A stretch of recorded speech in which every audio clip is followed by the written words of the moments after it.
அஸ்ஸலாமு அலைக்கும் வரஹ்மத்துல்லாஹி வபரகாத்துஹு. ரமலான் 30 நாள் செயல் திட்டம். ரமலானை இபாதத் மாதமாக மட்டுமல்லாமல் ஒழுக்கம், தக்வா, சமூக விழுமியங்களை உருவாக்கும் மாதமாக மாற்றிக்கொள்ளுதல் என்ற கருப்பொருளில் சூரத்துல் ஹுஜராத் சொல்லித் தருகின்ற பாடங்களையும் படிப்பினைகளையும் அது கற்றுத்தருகின்ற விழுமியங்களையும் எங்களது வாழ்க்கையில் செயல்களாக மாற்றுகின்ற நோக்கத்தில் பல வகையான வழிகாட்டல்களை உங்களுக்கு வழங்கி வருகின்றோம். அந்த வகையில் ஆன்லைன் மூலமாக சூரத்துல் ஹுஜராத்தில தஃப்சீர் விளக்கம், ரமலானை எவ்வாறு பயன்படுத்துதல் போன்ற நிகழ்ச்சிகளை உங்களுக்கு தந்து கொண்டிருக்கின்றோம். அதே போன்று வாட்ஸ்அப் ஊடாக ஒரு நாளைக்கு ஒரு குரல் என்ற வகையில் நாங்கள் இந்த ரமலானின் ஒவ்வொரு பொழுதையும் ஒவ்வொரு நாளையும் எவ்வாறு நாங்கள் காத்திரமாக தாக்கமுடையதாக மாற்றத்தை நோக்கி செல்வதற்கான நாட்களாக மாற்றிக்கொள்வது என்ற வகையில் அந்த குரல்களை அனுப்பி கொண்டிருக்கின்றோம். அந்த வகையில் எங்களது கடந்து வந்த 7 நாட்களும் இவ்வாறு அமைந்திருக்குமாக இருந்தால் சிறப்பாக அமைந்திருக்கும் என்று நினைக்கின்றோம். முதலாவது நாளே ரமலானின் நோக்கம் என்ன என்பதை நாங்கள் ஒரு கணம் உணர்ந்து கொள்ள வேண்டும்.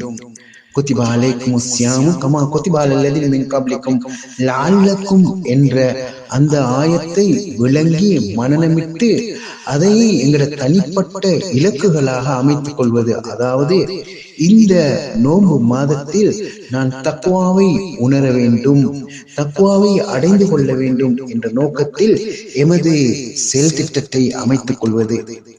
2வது நாள் அல்லாஹ்வின் கட்டளைக்கு முன்னுரிமை வழங்குதல் என்று நான் ஒரு கோஷத்தை எடுத்துக்கொண்டு ஒரு தவறான பழக்கத்தை கைவிடுவதற்கான தீர்மானத்தை எடுக்க வேண்டும். எடுத்து அல்லாஹ்விடம் உதவி கேட வேண்டும். யா அல்லாஹ், என்னை முழுமையாக உனக்கு கீழ்ப்படிய செய் என்ற துஆவோடு என்னிடம் இருக்கின்ற ஒரு மோசமான பழக்கத்தை விட்டுவிடுவதற்காக நான் முயற்சி செய்வது. 3வது நாள் எமது கவனக்குறிப்பாக தூதர் ஸல்லல்லாஹு அலைஹி வஸல்லம் அவர்கள் மீதான மரியாதை, மஹப்பத்தை நாங்கள் வளர்த்துக் கொள்ளுதல். அந்த வகையில் எமது செயற்பாடாக ஒரு சுன்னாவை வலிமையாக செய்வதை விட ஒரு புதிய சுன்னாவை நடைமுறைப்படுத்துதல் என்ற வகையில் நாங்கள் ஒரு வேலை திட்டத்தை முன்னெடுப்பது. அதே போன்று 4வது நாள் எங்களது கவனக்குறிப்பாக எமது நடத்தை, எமது குரல், எமது பேச்சு, இதில் கவனத்தை குவிக்க வேண்டும். கவனத்தை குவித்து பேசும் முன் 3 வினாடி சிந்திக்கும் பழக்கத்தை நாங்கள் கொண்டு வருவது. நாங்கள் எதை பேசுவதாக இருந்தாலும் அதுக்கு முன் நான் ஏன் பேசுகிறேன், எதற்காக பேசுகிறேன், அது மூலம் என்ன நாடுகிறேன் என்று ஒரு சில வினாடி நான் சிந்திப்பது. அந்த வகையில் நாவும் நோன்பு இருக்கிறது என்ற கான்செப்டை நாங்கள் நடைமுறைப்படுத்துவதற்கு ஆரம்பிக்க வேண்டும்.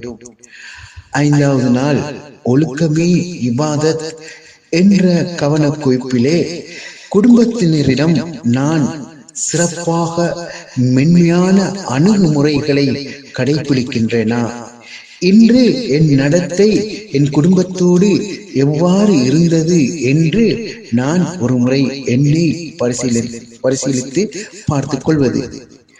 6வது நாள் எனது கவனக்குறிப்பாக எனது அமல்களை பாதுகாத்துக் கொள்ளுதல்.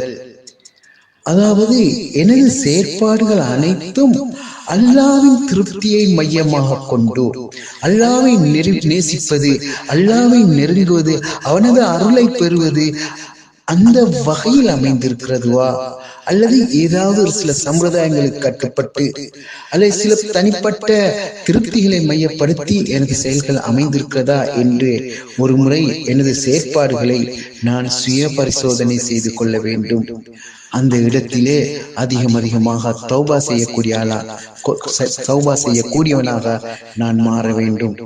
அடுத்தது 7வது நாள், நான் இந்த 7 நாளும் கடந்து வந்த ஒரு கிழமையும் இந்த ரமலானின் செயற்பாடுகள் எனது உணர்வுகளில் என்ன தாக்கத்தை ஏற்படுத்தியது, எனது செயற்பாடுகளில் என்ன மாற்றத்தை கொண்டு வந்திருக்கிறது, எனது சிந்தனையில் என்ன விருத்தியை ஏற்படுத்தி இருக்கிறது என்று ஒரு முறை நாங்கள் எங்களை சுயபரிசீலனை செய்து கொள்வோம்.